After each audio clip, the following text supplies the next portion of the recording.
You are listening to Arts on the Air, a bi-weekly-ish interview show dedicated to Savannah, Georgia's artists, musicians, and authors. Each episode will feature a guest in conversation about their philosophy, practice, and current projects, as well as their thoughts on the state of the arts in our community of Savannah. Our theme music is a clip of Summer Nights by the Eric Jones Trio. It's provided by our friend Mark Chesanow, who plays with the Eric Jones Trio.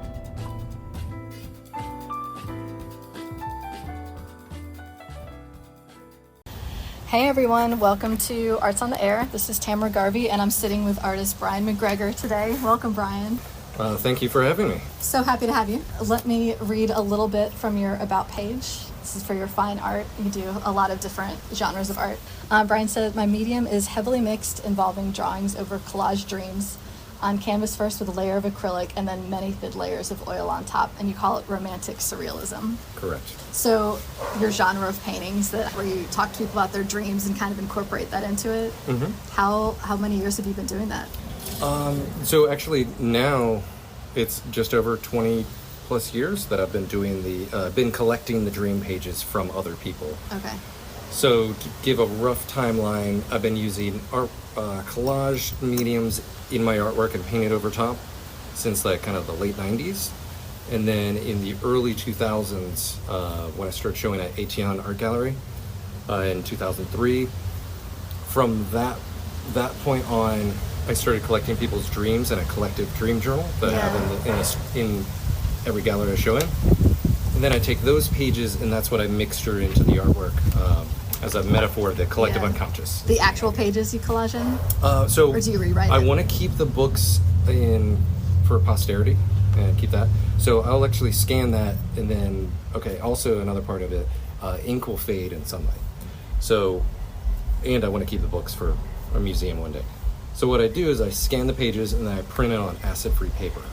And so that burns the ink into the paper, so it lasts much longer. Okay.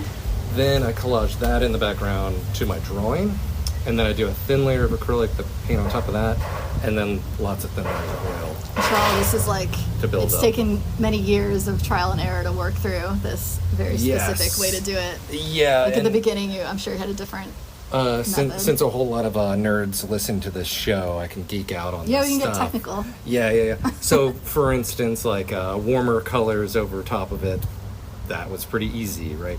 So even like a number of years ago, I finally figured out how to do like cooler blues in a transparent layer over top, and you could still read the dream pages. Okay. Because that took a while to figure out the exact color combination and layer and thinness to be able to have the color look saturated as a dark blue, but you still be able to read the text, which was very hard. Whereas in putting a yellow over it, it's really easy because it's very transparent. Yeah, and that seems like a kind of a yellow is a classic color to put over an old page. Anyway, it has this like parchment feel to it. Exactly. It sounds very much like in ceramics, where it takes them a lot of trial and error of working out these like really thin layers, and then they fire it and it's going to be some other color. It takes a long time to like work out, because it's like as you're painting it looks one way, and at the final piece is going to be a whole different thing. So you're like a scientist having to come up with I find it very fascinating, and also just the fact of UV rays like take away the color red faster than any other paint color. I find that like to be kind of interesting. I used a lot of red in the past, and like I think unconsciously just from learning that, like I started not using as much red. And for my mural paintings, I like almost avoid red. Yeah. And I really love the color red.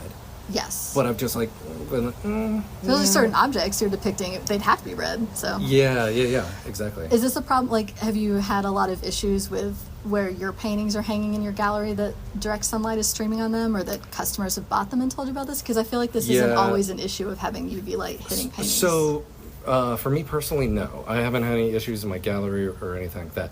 But I did visit, because I've been selling my artwork for a long time now, so much so that I'll get phone calls from people that have bought my work secondhand.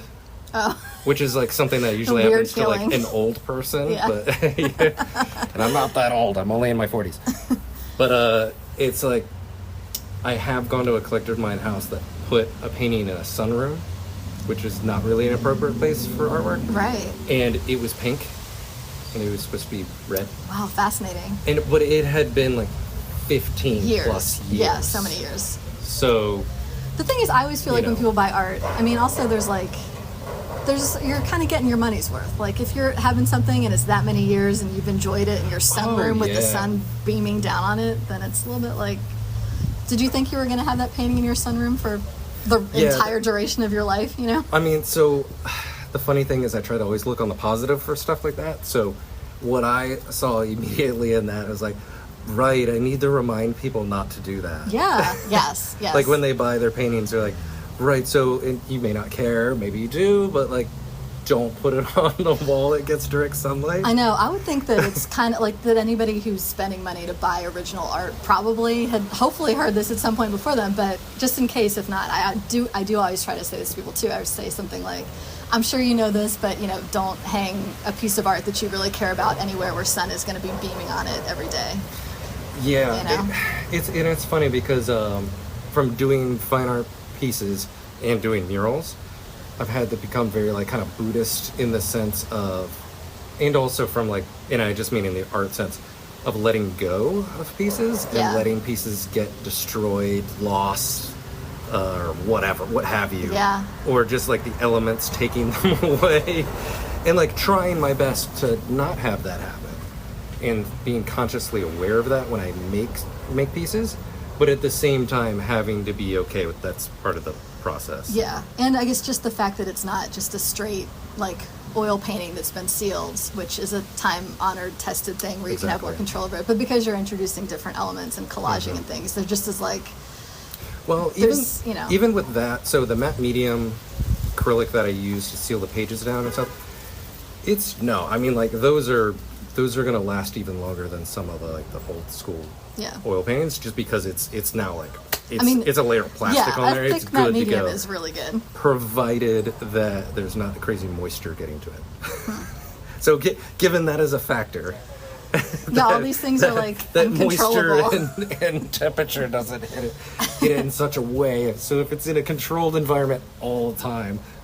So I want to talk about so this number 20 years, I feel like you're at like a big milestone kind of era, because I saw on your site you were from Richmond, Virginia, and then you moved to Savannah in 2000. Is that right? 2000 to go to SCAD. I mean, so I do want to preface that I moved to Savannah, and I picked Savannah because of City Market and because of the art scene. Oh, wow. Okay. So I definitely want to say that, because I came here in the 90s, and I could have gone to school in Virginia or a couple of different places.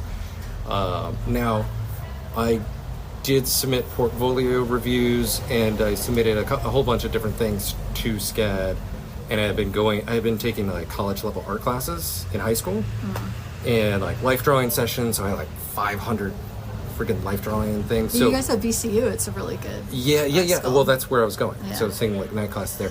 So SCAD let me skip like a crazy unheard of number of classes, like basically like over half my first year. Like all the foundation stuff. Yeah, I got to skip all of that, and they gave me a good scholarship. So it was kind of like, I'm like, okay, well, one, I love Savannah, is awesome. Yeah. I could see myself being in City Market and having a gallery there.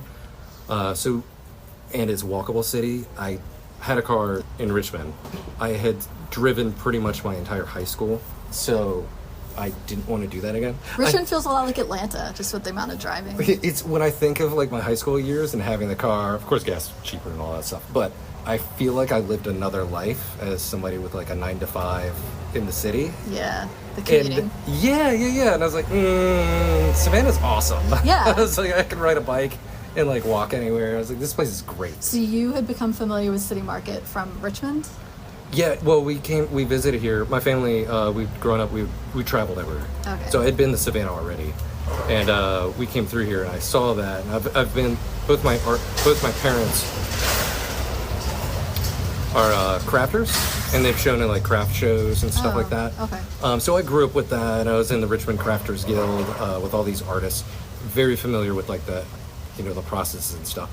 So when we traveled, I always looked for like realistic things that like that, and the City Market's pretty special. Like professional opportunities. People don't understand how. Yeah, there's some stuff similar to it, but not quite the. Yeah, interesting. Same. When you were kind of moving here for like City Market and SCAD at the same time. Yeah. Did you get into City Market pretty fast, or did you have to wait? Yeah, well, I tried my hand at thankfully for me, I just like keep pushing. So I was talking to I was going into ATL and talking to artists in there, and they're like, "Who are you, kid? Like, what are you, go away?" And I'm like, "Oh, do you need me to cut down some boxes and take out your trash for you?" They're like, "Yeah, all right." We will take that, yeah. Yeah. And I just kept hanging out, hanging out, and then I was like, "So how does this work? Like, how do you guys do?" Oh, we do blah blah blah blah. I was like, "Cool, can I rent a wall?" They're like, "Aren't you like a sophomore?" You know, I was like, "Yeah." Like, all right, you can have a print bin. And then I got my foot in the door. So then, like, did you already had some pieces that were like personal enough to sell that weren't just like academic, like lesson looking kind of things? Yeah. So for me personally, to not go into it too detail, but because I've talked about this before on stuff, is I've been doing commission pieces since I was like 14 years old. Wow. So for like a lot of drawings and stuff, and sometimes, to be honest with you, when I look back at some of my old drawings, I'm like, who did that? Yeah. Like, this is actually pretty good. Where like I just gotten kind of into it, you know what I mean? Like into the rut of it in a certain degree, but from doing so many commission pieces as a teenager, and I built up at least 100 plus paintings and stuff over, like 7 years or so from that point. I went to art high school too, so my art teachers let me paint whatever. I just do whatever you want. They're like, clearly you have a drive. Yeah. Go for it. Yes, because that is unusual to be like undergrad, college age, and already have a lot of personal work built up.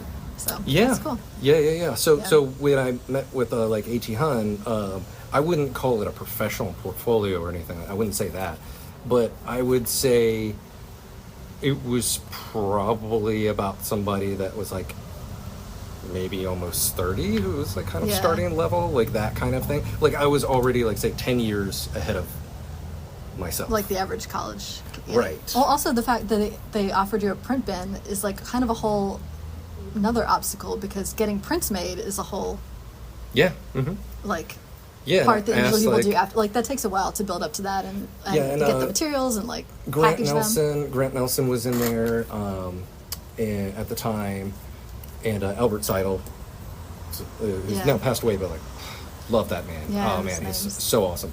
But yeah, they were all just like really helpful and like wanted to help me succeed. You know, they saw my art and they saw what I was doing, and I was doing stuff that was different than what they were doing. Yeah.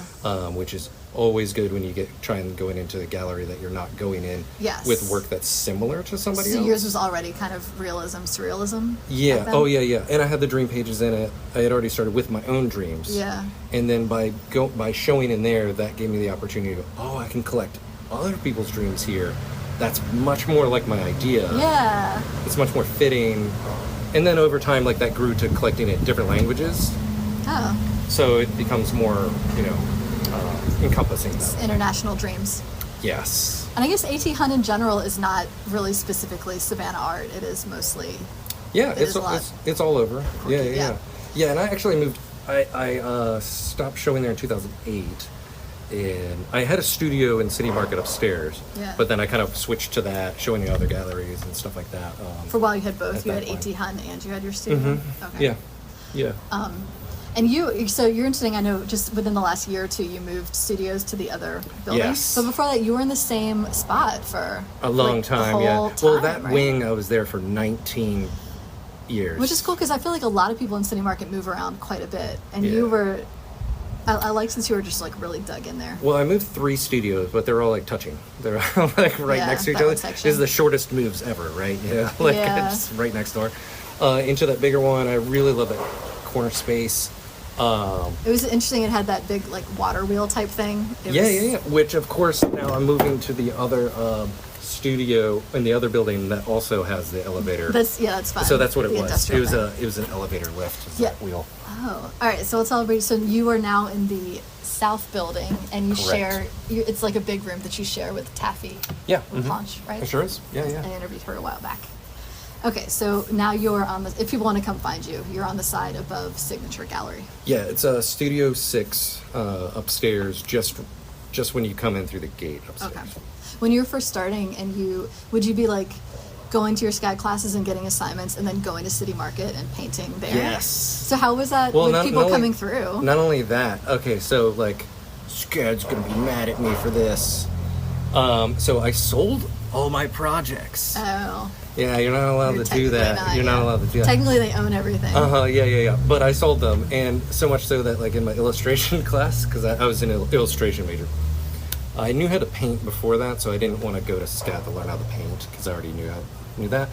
I liked the idea of learning illustration, because I was going to learn how to bring it onto the computer, because believe it or not, 24 years ago, that was still a new thing. Yeah. Oh, so you were looking to do a lot of digital art then? No. I didn't want to do digital art. Still wanted to make physical art, but to bring it into a digital realm. Okay. If that makes sense. So to be able to photograph it, put it in Photoshop, and because I knew, as everybody else did too, clearly this is the future. Clearly we're going to need to, like, do something with it. But I still want to do a tactile art. Were you thinking that you wanted to be doing commissions, illustrations, and that type of work, or did you imagine being a fine artist? Yeah, I did want to do some more illustrations than I have done. I've done some. But yeah, the field just started shifting so dramatically. Yeah. At that. Because I majored right in illustration too, but Yeah.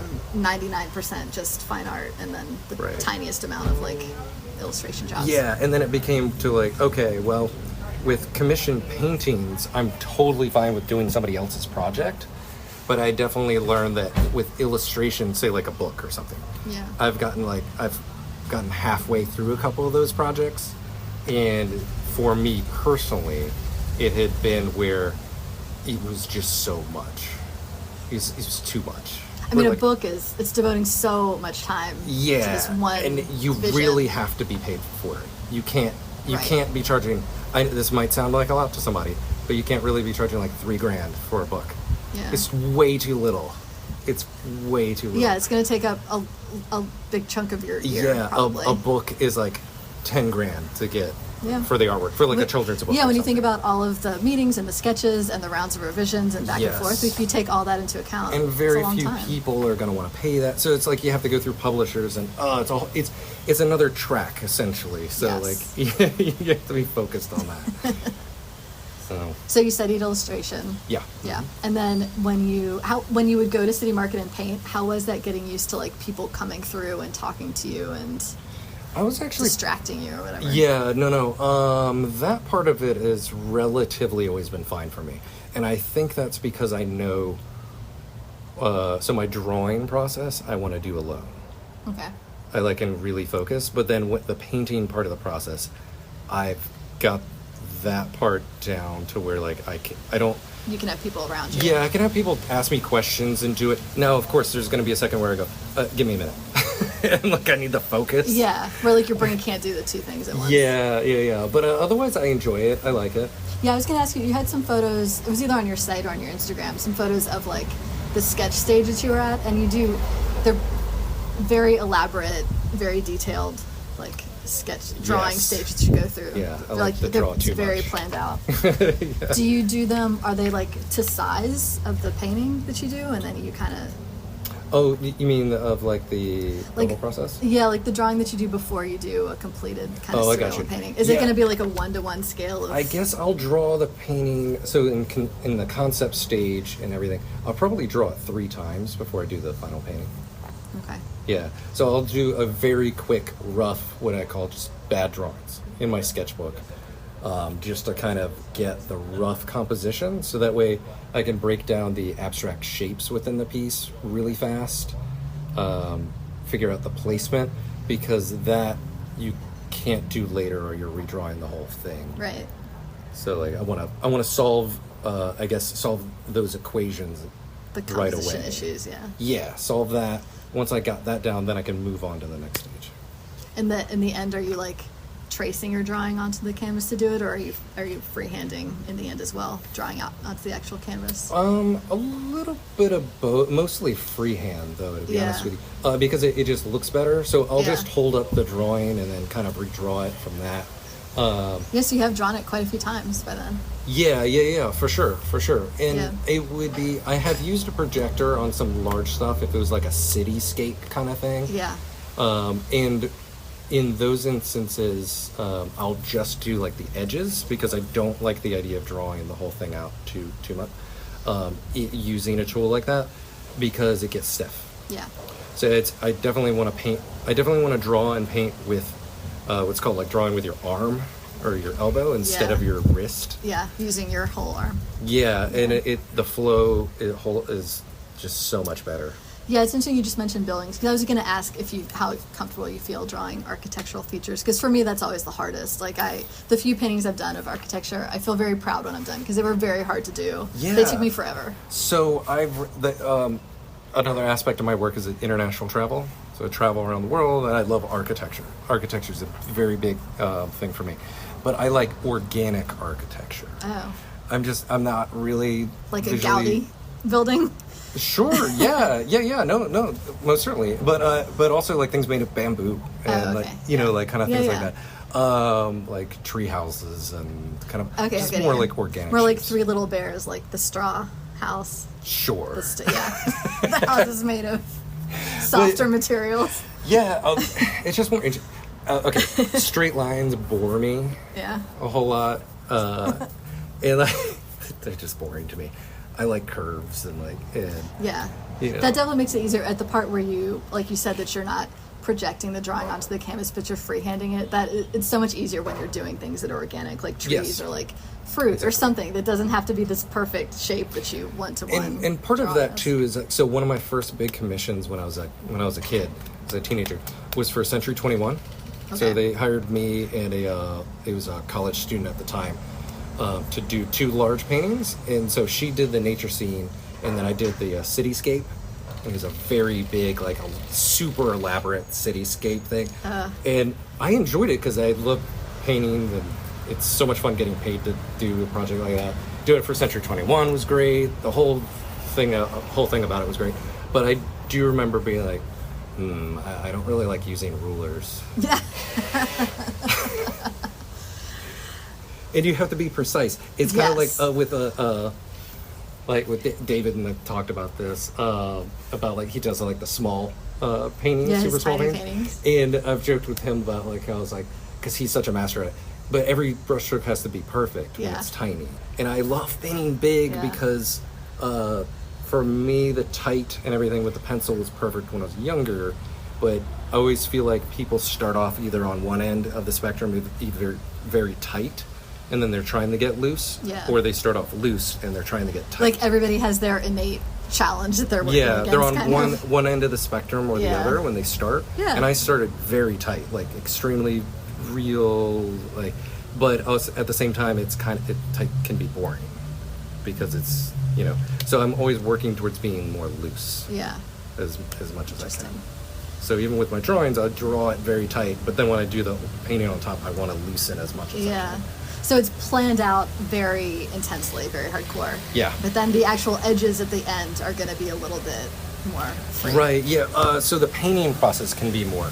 I will plan out my line work meticulously, but then I kind of want the colors to be organic and be more spontaneous to a certain degree. I mean, I'll plan out my color schemes too sometimes, but in fine art paintings anyway. And then can I come back with, like for mural paintings, it's extremely planned. Right, everything's planned, yeah. Yeah. Down to like kind of sort of the hour.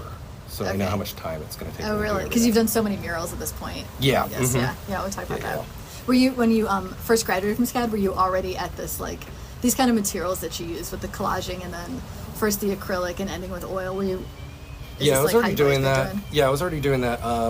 It's like a 1950s illustration technique kind of thing to do that. That I actually learned in high school, and then developed a whole lot more at SCAD. But at that point, like when I graduated from SCAD, I was already selling a fair amount in galleries. So I bought a house the following year. Crazy. Yeah, all from art. It just occurred to me. I've never worked another job other than like a couple of days. Yeah, that was one of my questions too. If you ever had to work.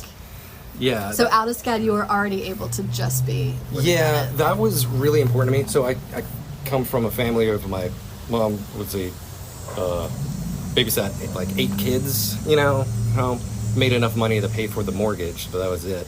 And my dad worked in prisons initially, and then was like he moved up the ranks and stuff, so he wasn't having to do that anymore, but worked for corrections and for like the whole state of Virginia, but it was not like a super like glorified paid job or anything.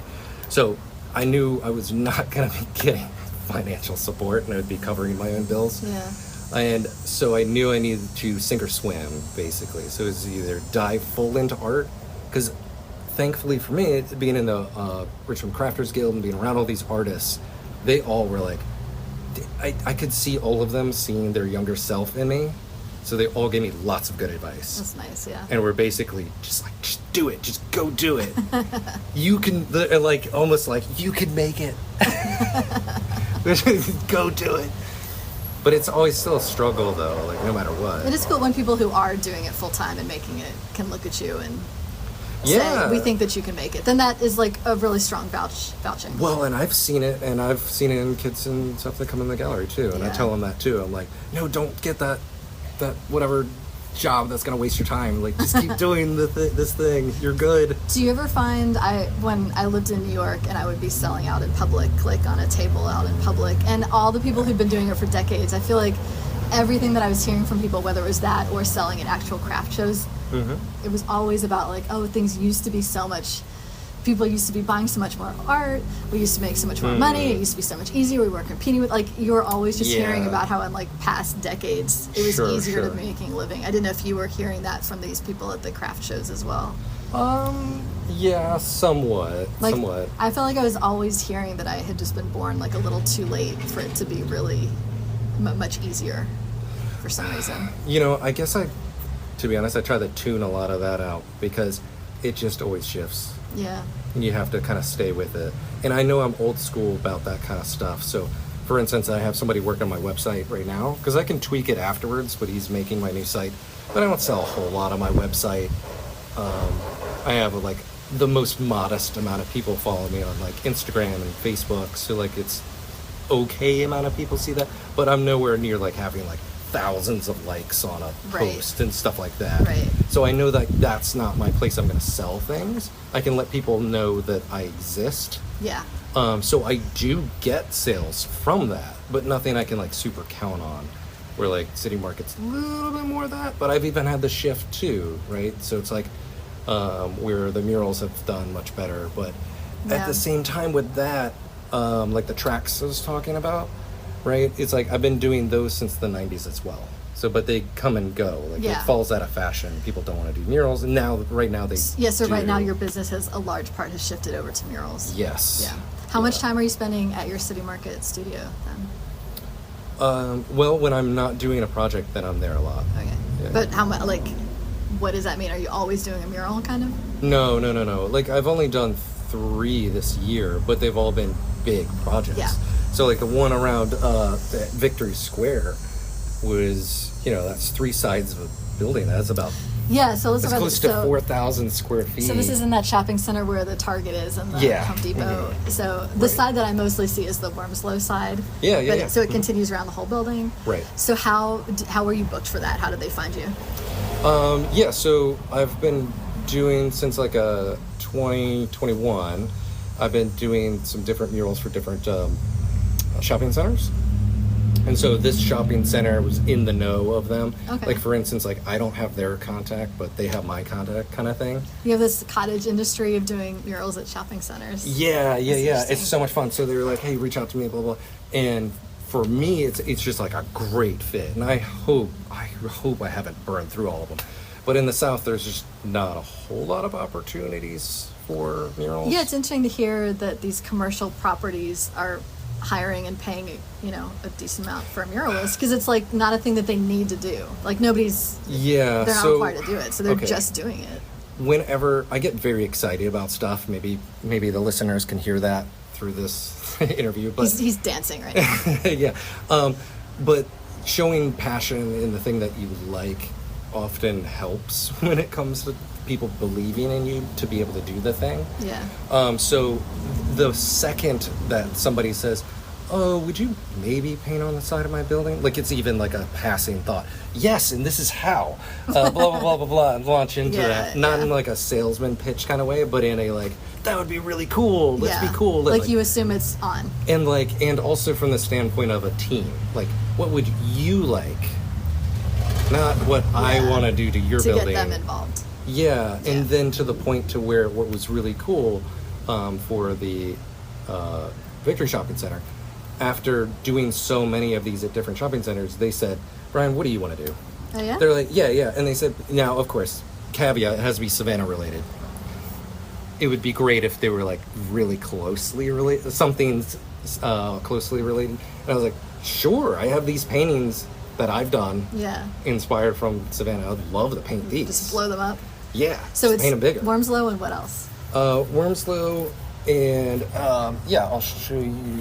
I have some books that are printed out here that I'm showing. Yeah, and we'll talk about you getting your books printed through Google Photos as well. Yeah, so like this one, this is Skidaway Island State Park, so that's actually just down the street from there. On one of the other sides is the marsh. Okay. So yeah, just some marsh stuff. So this grew too is pretty cool. I just showed him some examples and I photographed the wall, and then I edited out the image of where like the hole in the wall would be, and then I like threw my artwork in there, and it's like it's gonna look like this. Because I found your computer skills. Yeah, my very lame computer skills are like old now. Well, I'm sure this is now coming really handy for doing these mock-ups for pitching murals. I know like just enough. Yeah, just enough to be dangerous. Just enough to like do this. Were they immediately going to book you for all three sides, or? So I actually gave them 2 price points. So it's typically like these kinds of things. You're talking to a contact. You're not talking directly to the people that are hiring you. Okay. So with my contact, I sent them like, oh, here's an idea for this. They just said for one, and went, I have an idea for all 3 walls. Like, do you want to do that? Because I think it's way cooler. So you really like upsold it. Yes, and but also because like, how should I say this? I really believe in it, right? I really believe this is going to be a whole lot cooler. You have to remember, like for these projects and stuff, these owners, some of the ones that are going to be reviewing this don't go to the shopping center. They don't live here. They don't even see the space. Interesting. So they want your input on it. And this is also what the contact said. He's like, oh, well, they said this one wall and the Wormslow wall. What I think about a lot is where's the sun hitting? Like we were talking about before, right? Yeah. So that worries me. I upped, like, I use this very expensive sealer on that one to like a very, very expensive $400 sealer on that wall for the UV rays and all that stuff, because that's the southern wall. Okay.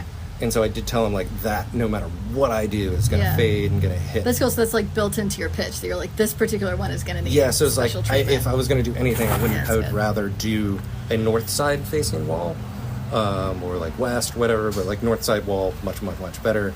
So I look at that from like Google Maps perspective when I look at these, when I look at into these jobs, and they're like, what do you think of this wall? And they send me pictures and I'm like, well, can we do the other side of the building? Oh, that's really interesting. Instead, because I want these to preserve for a while. And so within that, I gave him the price, and he's like, Brian, just give me the price for the whole thing. Like, don't even. Yeah. Let's not give. He's basically like helping me. Let's not give them 4 what it would even be for the one, like as an option. Just give them the 3. If they decide that they don't want to do that, then we'll just shrink it. You're like not even giving them the smaller option. Just up front. give them the one and tell them what it's going to be.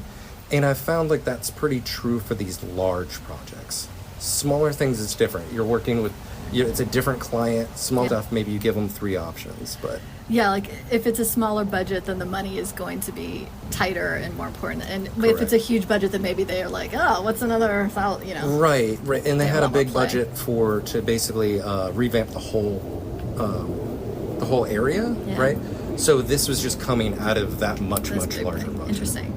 Yeah. How did it go with, were there a lot of people that you had to go between with like sketching and getting things worked out and revising, or was that pretty smooth? So this one, because I had done so many shopping centers at this point, this one was much, much, much easier. Cool. It was essentially, I wrote a book report, is what he asked for, because this company had like one issue of somebody had hired an artist to do a mural, and it ended up being like kind of on the back of the building. Mm-hmm. So they felt like they're like, okay, now we have to review all of them now. Because like that was bad. Yeah. You know, it was like just a waste of everybody's time. And I was like, oh man. So they're sorry, Brian. Like somebody messed up. They're like, So now now they're you going to have be to going like, through it with a yeah. fine It's like comb. now you have to write basically a book report on this. I was like, no problem. So like, I'll do that in like Google Docs, and like I throw in images, and I go, I'm doing this on here for this. I'm going to be using X, Y, and Z. Yeah. You know, and these are the images I'm doing, and then here's a paragraph of why I'm doing that image, and then I put that in there. And so I've kind of done that in the last 3 that have happened this year. Yeah, I guess at this point, if you're used to doing it as this pitch, it's a very professional looking pitch. So you're like, you might as well do this. Like it's almost like you're just upping your chances to get hired for it. It just looks really good and professional, and Yes. you'll probably get more money doing it that way. Yeah, too. yeah. And Doing a really elaborate pitch. I try to like put my feelers out there to a whole lot of different things, but spending this much time on this stuff, it is to the point where I know if I'm getting the job or not. I'm not going to waste too much of my time. Yeah. Because it takes like a week to put together this kind of stuff. What kind of equipment do you need to do such a big, tall, wide mural like this? Great question. So I'm generally speaking renting lifts, so it's really expensive. Yeah. It's usually rented by the week, so I'm actually planning out the mural to rent it, like to call in and rent it when I know it's going to be good weather. To do just like one For the week? basically. Yeah, Get and it I'm done. trying to do it in a week. Yeah. So now the shop, it was so big and so much to it and very complex. It took me 2 months Wow. to do the one at Victory Wow. Square. Yeah. And some of the other ones out of town that I'm showing you in North Carolina and South Carolina and stuff, even some in Virginia, I've done in a week because of that kind of stuff. Yeah, so it's I've lifting. planned it. Wow. How many people did you have assisting you on it? Me, myself, and I. Are you serious? Yeah. Wow. That's intense. Yeah, I mean, a lot of pre-planning. Yeah. Lots of pre-planning. That's One of the issues with it is I would need to have an employee that's hired all the time. yeah. So I mean, there was another mural I did with Heath Larson. He used to live here in town.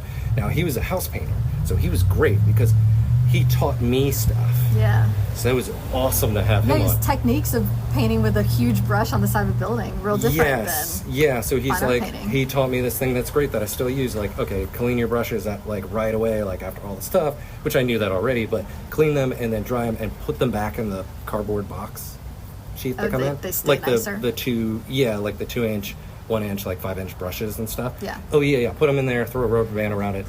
It keeps the shape. It'll last 5 more times Okay. than like normal. Little things like that. And like certain ways of using a certain roller, all this stuff. Different rollers. are tricky. I And feel like there's a lot to learn about a roller. yeah, and it's like if you're gonna do this, get like just buy the nice roller. It's like it's worth it. Okay. Like it's really worth it. What's your wide? So like a big wide roller. If you're doing some huge area, what would be your biggest thing? I wouldn't do any more than a 9-inch roller. A 9-inch. Okay. Yeah. That's big. Because you're gonna load too much paint. That's a Yeah. big thing. It gets easier, like you gotta practice. Try out any materials you're gonna use. You have to use the appropriate sealers Yeah. for whatever the wall is. Yeah. So now I've painted on metal, corrugated metal, concrete, asphalt, wood, a lot of brick, a Yeah. whole lot of brick. And some of them vertical and some on the ground that people Some are going to be vertical walking on. the ground, on the ceiling now. So I've done all 3 this Wow. year. Oh, very Michelangelo. Yeah, trust me, I've heard that one on this That was. job. I think I ran into you right after you were finishing that, and you're like your whole body was like, Yeah, that like hurt. busted up from just like holding your arm up. Yeah. to do that. There's another part that people don't talk about with mural. If you do murals a whole lot, so it's kind of like Fight Club, in the sense that I work out not to work out to stay in shape for myself. Yeah, just to be able to do 'em. I work out to be able to do murals. Yeah, I can see that. And I work out certain ways for murals because I used to pull muscles all the time. Oh wow. And then like you're hurt now. Like Yeah. you can't move your arm. You're carrying big tubs of paint. You're going up and on a ladder. Oh you're yeah. on a lift. Oh you're yeah. Reaching. On this you're one bending. at at the Subaru dealership on the ceilings, since we were just talking about that. Is that in town? Yeah, that's Okay. in Pooler. It's in Pooler. It's People can the go see that. new Subaru dealership. So within that one, that's 5,000 square feet. Wow. And just to let the viewers know, Trying to I had picture. only painted a ceiling that was maybe 100 square feet before in my house. Yeah. I never done a Were ceiling. you on a lift, like lying down on your back? No. That wouldn't be practical. Okay. You would think so, and I actually did plan I on. would think so. That's why I asked. Yeah, and I brought a chair for that, Okay. but no, that has ended up being dumb. Okay. It So did- you it really didn't are work. just reaching up and looking up Yes. and painting. That seems physically like the worst possible way to do it. Yeah, so I first, depends on the wall, but I'll go giant sprayer, potentially. Like industrial paint sprayer, I mean. Yeah. Maybe handheld sprayer, then I go 9-inch roller, then I go 4-inch roller, and then I go brush. Okay. Cool. You're working your way down. Yes. So large, Yeah. block out shapes, smaller. And with these murals, to get the drawing down, are you projecting and then drawing on No. the drawing? Oh, Most of the time I'm doing it during the day, so I wouldn't see it. so you're freehanding the drawing up on these too? Well, a mix. So on the brick, it's pretty easy because it's already gridded out. I've cheated on some where the horizon line is straight, Okay. so it's pretty easy. It's not like yeah. reinventing Like that the Wormslow wheel. one. It's a nice line. They're nice all horizon. around the whole building. Well, I decided on that one I would just keep it flat all the way around the building. So actually had the horizon line be the same. Okay. I thought it would look better driving around it too. What would you do if you were done with the entire mural and then you step back to look at them all and you realized that it was like it was kind of diagonal. It was just like running down. The Well, building no. around? So okay, yeah, sure. That's a fair question. I did measure it and I made sure it's level. Okay. Measure twice. Yeah. Measure twice, paint 10, 12 times. But yeah, so with the Subaru one though, so I needed to have like, that was an OSHA requirement thing. So I had to have like this vest on that was very heavy. And it's not designed, and I'm like clipped into the machine. Oh. It's not designed for you to be working 8 hours in a row on it with your arm up, which I Yeah. do. Yeah.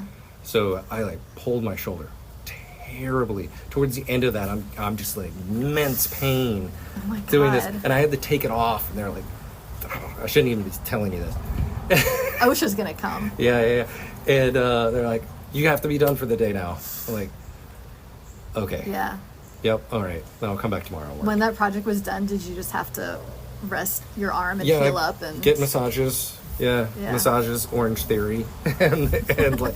And, I like this yeah, is part of the stretch. recovery from a big mural is literally it's like being a marathon runner, like getting your body It's- back. Yes. So on that note, it is, and mentally it is too. Like my friends joke with me now. They're like, "Oh yeah, you're a mural," because that's all I can think about. Yeah. I like can't think about anything else because it's a giant project. Yeah. It's the equivalent of building a tiny house by myself. You must have to buy so much paint. Like Yeah, generally speaking, like It a few just- $1,000s a project. yeah. For these large ones. Just the amount of like schlepping, like all the materials. I don't know how many trips it takes you, just bringing things back and forth, the amount of like carrying things around, just everything is big. I pride myself on going to like Home Depot or Sherman-Williams like twice. Okay.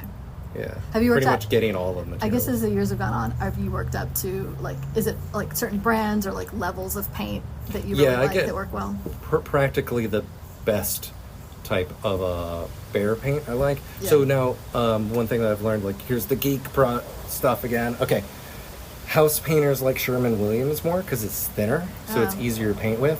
Mural artists tend to like products similar to the bear paints because the color pigment is richer. Ah. It's a thicker paint, so, which Yeah. means it's harder to paint with for house painters. Sherman-Williams is great because you can order online. You can just run over there and pick it up, or you can't really. You can kind of do that at Home Depot. It's a little bit harder. They don't take it quite as seriously. But the colors are like so much better. Do you have to use fewer layers then if you use? Yes, there? the higher paint quality and the better it is, it's worth it. It's gonna cover better. Yeah, it's like can be 1-2 coats. Like it's nice. I mean, I always go over twice, but like you can paint it on. And be like, oh man, wow, yeah, that's awesome. it's already really good. But I do stuff like where I tone my primer, typically. So Okay, yeah, so I'm already going over. so it's not color. a bright white. It's not a bright white, right? That's a good trick, like that, like a hard one trick that you've learned as time has gone on. That it's just Yeah. gonna make the later layers easier. So much if it's easier. not a bright white primer. Yep. Always have a Interesting. base coat. It's the same for fine art painting. I actually, mural paint, like similar to how I paint in fine art. How so the one you just finished is Yeah. on the ground and it's at an intersection. Correct. That's yeah, interesting. with the city. So this was a RFP, so a request for proposals. As I'm learning about like getting, and I'm paying for actually a service to learn about projects like this in other places. Oh wow. That's very expensive, but I'm curious, and it can be worth it if I get To do more of something. these government type. Yeah, projects? yeah, exactly. Although I will just say, private sector stuff is much easier. It's so much easier Yeah. because your client, when it comes to the city, a good way to put it this way, is everybody. Right. Is all the people. So Right. you have like 20 friggin' meetings because So many people have to approve. yeah, everything, and the paperwork is insane because it's generic. The paperwork covers all jobs. Right. For the city, so 90% of it doesn't So apply it's to this whatever huge, job you're enormous doing. contract, much of which doesn't apply to you. Correct. Yeah, and so there's so many things like I had to get stuff saying that I'm an American citizen, all this Right, stuff, right. like all this paperwork and that. And so, but it's RFP, so I answered to that, and it was more like a request for qualifications, which RFQ.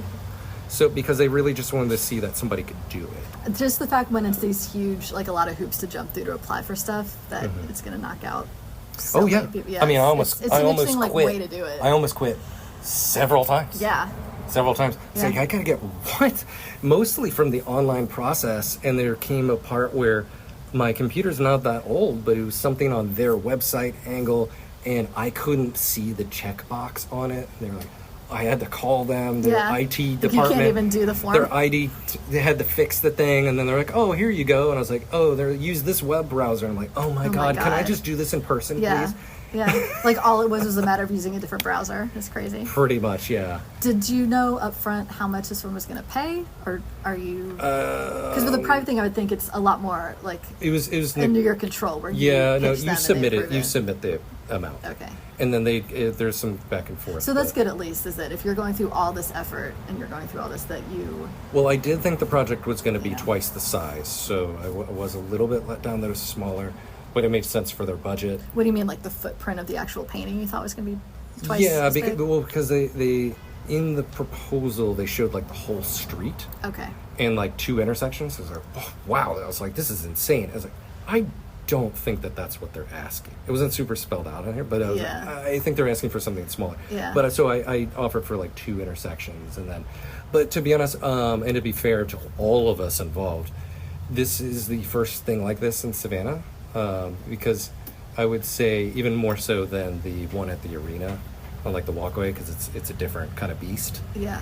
So it was a learning process for all of us. Yeah, that one at the arena, I think they have a few different, like I know Matt Habermel did painting there on the ground Yeah. where you're walking, and that one is cool, where it's like, I guess the area between where you're parking and where you're going to the arena, so people are going to walk on it and see it all the time. But this Right. is so interesting because it literally is just like an intersection of 2 streets. So why did they want this? Oh yeah, sure.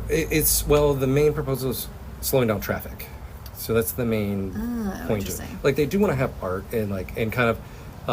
So the Bloomberg, I don't know if it's like Bloomberg reports or whatever, but there's Bloomberg studies that show that this can slow down traffic. So there's a whole lot of cities that Wow. have been doing this. Okay. Yeah, with like crosswalks and intersection murals and stuff, and I've seen it and I've studied it. So they're thinking this is going to be more effective than like speed bumps randomly through a neighborhood. Yeah, and cheaper. So like, Is it really? Yeah. So like a lot of those types of permanent structures are very expensive. Like I mean, I know now from like even so, and it's more than this from what I'm putting. But like so a light that goes it's like $80,000, and this Wow. was years ago. Now it's probably $120,000 It is- just for one light. Yeah, it's kind of demoralizing to think that like putting in a speed bump would be more expensive than Double. than what you're paying an artist Yeah. to do this whole big beautiful mural. Yeah, a lot That's more. kind of a bummer. Yeah, a lot more. Well, no, it's A not. speed bump seems like it'd be so easy to slap down. Like, It still takes takes a long time. They still have to close down the road. all right, They still have to do that. But yeah, so for instance, in this project, I was just straightforward and honest with them. I think in the meeting, and I showed them like, here's worth of my portfolio. I brought all my books. I didn't just rely on computers. I made posters. Oh. I basically, like, I pitched them on it as if I was talking to, like, a very large company. Yeah. You know, and they're like... You were like an "We love this." advertising company in the 80s. Yes. I'm pretty sure you were standing. I'm very old school. You had like... And to be honest, people appreciate that. You had posters that you were flipping through. Yeah, people Yeah. appreciate that because, like, especially in in-person meeting, because if it's just all on the computer and, like, slides, everybody falls asleep. And I kept just straight to the point, all this stuff. But, like, I told them, look, your timeline here is very quick. So, like, I am aware of some of this other ways of doing this kind of stuff, but because we have to go through all these different checkpoints, if you will, of, like, going through the community and all this stuff, I was like, okay, like, we can do A or we could do B, and, like, it seems like we need to do A, so it's like, this is, it's all an experiment, basically. They're like, let's do this together. And I think from that, like, I like shortened the project from that, in a sense, with them to be realistic. You coming to them, since you'd already done painting on a ground at End Market, you have this, like, very specific experience of knowing how to paint something that's going to be driven on and walked on all the time. Yeah, exactly. And so, like, I'm happy with this material, but no matter what, I mean, you can see with, like, even the bike lanes and stuff, you know, wears, all that stuff wears. It is highly stressful for me as an artist to produce something that I know is going to get demolished. Do you think will it be built into these, if they're going to be doing a lot of these projects around the slow traffic, do you think they could build it in that every few years it gets touched up? Yes, yeah, so that was in it. I had that conversation already with them, that's already part of it. But I'm constantly investigating, so there's a lot of this material that is proprietary information for, like, for the paints and stuff. Oh, okay. Which I'm learning, and now I have found from researching. I've been calling paint distributors and talking to people all over the country. And the sealer you mentioned that got and done learning, just in time. and trying to get stuff that's, like, faster and, like, better, way more expensive. So now I can kind of go in and be like, okay, I think this product's going to work. It's going to do for this amount of time. We're going to need to fix it at X, Y, and then because I'm basically going to school in all this stuff. Yeah. To learn all this. You're almost using, like, the level of paints and materials that they're using on, like, spaceships for NASA.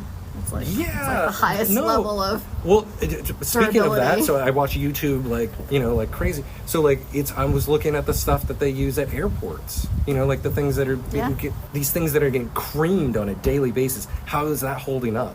Where can I order it from? How long does it take to ship like, here? That's your touchstone for this. I had this one distributor. He's like, this is great, because he was geeking out with it. I sent him a list of 12 questions. I broke down because it wasn't on their site. There was no phone numbers. There was no you could submit a form and then they'll get back to you like a month later. At their leisure. Yeah, because they work on very big projects, and they basically, like, you know, like, you have to order, like, lots of paint is, like, a base. And I asked that question, like, what's your baseline order, like, do you need me to get? And so stuff like that, you know, because it's all that kind of stuff. So it's a learning process with all of these things, and this was stuff that a lot of people don't know. Well, it's so fun. I'm sure, like, even just listening to this interview, in some ways it's just all about the art. Like, you did a drawing of Magnolia and then you painted it and it's this beautiful painting. But then for people listening, you're like, oh my God, you actually had to go through this incredible amount of homework in order to get this, like, beautiful painting of a magnolia on the ground. So the art part for me, I mean, is so second nature. It's very second nature. It's all this other stuff. It's all the meetings. It's all of your brain power and work and effort. It's all the paperwork, whatnot. It's meeting with the community was great, and, like, talking with them. But, like, I can do that because I've been in city marketing, so I've talked to people all the time about my artwork. So it's not I was still nervous going in. You know, I'm like, oh man, like. Well, hopefully they like it. It's in their neighborhood. Yeah, and all these questions I'm gonna have to answer, and, like, okay, you know, like, okay, I can do this. But I'm fairly used to doing that now. So much so that my city contacts were like, "You did great. Like, this is, like, we could definitely bring you on something else." I feel like people who are full-time artists who are, like, living on selling our stuff, you can make conversation, you can talk to everybody. I was like, don't ask me to describe anything else, but if you want me to talk about my artwork, I can do that, like, all day long. And it's funny because we tend to be pretty introverted, but, like, because we have to be able to do this in Yeah. order to be able to live off of your work. You just have developed like a fifth limb or something. And it's like this adaptability of being able to talk to people and make conversation, and then maybe we all go home and crash because we're introverted. Yes, Interesting. that definitely happens. Yeah, and I lose a lot of sleep over these. Pretty much there's every single mural, there's some crazy problem that I have to solve. Yeah, I bet. That's like really hard, or there's something with the timeline that's completely and utterly out of my control. Do you want to talk about what the problem was on this one? Well, sure. Yeah, no, that's fine. I was thinking about some other ones, but yeah. Is it just the traffic, which I would say the traffic department was great to work with. I just want to put that out there. So much of it was more put on myself. They were like, oh, Brent, just do this at your time. But I personally didn't like having the street closed for the people that live there myself. They're like, oh, we do all this. I mean, shoot, there's one road that's blocked off for like months, like they're like, it's just is what it is. I'm doing this like within like a short period of time, Yeah, I'm like, let me do this to the best quality I can as fast as I possibly can. And okay, coming back around to hiring people. So like this, right? I'm dealing with weather. I'm dealing with times for like paint to dry and then the next layers for things, because I had to split this mural in half, and that was so hard, having to paint half the mural and then switch to the other side and paint the other half. Now I made it semi-paint by numbers. Yeah. On purpose, because it has to be, because I'm going to be updating. Yeah, it's like big flat shapes. Exactly. You can't go. It's unrealistic to be able to go like super detail on something like this. It's just, that's a bad idea, to be honest with you. So, but to hire anybody, bring anybody else out, I'm just going to be wasting their time, because they're coming out and then they can't do anything, because like suddenly we have to leave the mural because of weather or whatever. Okay. In this one, to be honest, 1,000 square feet is like pretty small for me now, so I can do this myself pretty fast. That makes sense technically. Like after that shopping center one. Yeah, this is like, I'm like, oh, this is a breeze. Oh, it's on the ground. I'm like, where is this located so people can drive by and see it? It's in Cloverdale. Cloverdale and Cynthia is where this is. So that's a neighborhood in West Savannah. Okay. Yeah, but I'll include that in the liner notes. Yeah, and I would say that the best one to see though, honestly, is is the Victory Square. Yeah, that's the easiest one, and like next time you go to the movies. Yeah. And then the new Subaru dealership is opening actually next week. So I want to say it's the 4th. Okay. I think it's Thursday, October 4th. So that's in Pooler, and that's your that's when it's ceiling opening. magnum opus. Yeah, that's the ceiling. So now that was great because it's on the ceiling. And it's not going anywhere for a very long time. That one will be could be there for like 30, 40 years if they don't mess it up. Everyone go check out a Subaru and check out your painting. Yeah. What do you have coming up? Like, do you have any new things that you're excited to try out, or different avenues to go into or anything? Yeah, a hammock in my backyard. Okay. Yeah. Very chillaxing. Yeah. I was actually going to ask you, just, it's funny that you brought up David's tiny paintings earlier. I was going to ask if you ever want to paint really, really small, just for a change of it's a physicality, challenge. like if you want to whip out some little I don't things. really like it. Yeah. Yeah, no. It's too limiting for me. I like seeing other people doing it, and I think it's awesome. Like, I'm just like baffled by that. Yeah. And it's similar the other way around when people are like, how do you paint big? And like, for me personally, it's so much easier to paint big than it's so like funny. Small. I feel daunted just at the idea of the equipment involved, and like you said, just the physicality and all that. It gets easier, but yeah, I mean, so again, like this is my like 20. I've lost count, but I have it written down on my sheet. 26th or 27th mural or whatever. I was always drawing pretty small because I was doing just pen and ink, and then during COVID when we were home, I had already bought on like some 50% sale of Blick. I bought some really big canvases, so I took the time I like was out in the backyard. I put down a tarp and I was like on the ground and I was pouring and doing, and like where you have to move around them, like you have to go on all four sides. Sometimes I was crawling around them, and it was really fun. And since then I do work a lot in a lot bigger things than I used to, but it was like the first time doing that. Storage sucks. Storing them is terrible, but it's so much fun. For the first time, I was like, oh, I have time and I have space, and this is such a different way to do it. Of like starting out with something on the ground and you're leaning over it. I'm used to like, with a small thing with pen and ink where you're sitting at a desk, you're like Ben Franklin, you're just right there looking at it. So the drawing process I like to do in my sketchbook in small. I love to start that way. That's fantastic.